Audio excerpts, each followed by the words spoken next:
This is Akram. We have come in the beginning of this year, and I felt it. I want to thank all the people who gave me reasons to be happy. I will share my thoughts on how to make it happen. 1. Look back at what you have achieved in 2022 and what you have learned from the experience.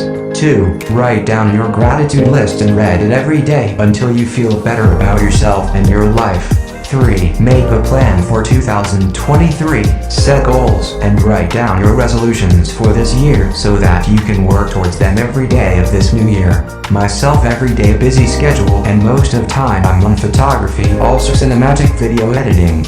This is amazing experience for me to exploring on each different way I've learned.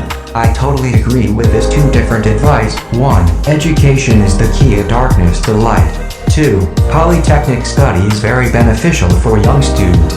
Set up your time to be better educators and share your knowledge there who need it.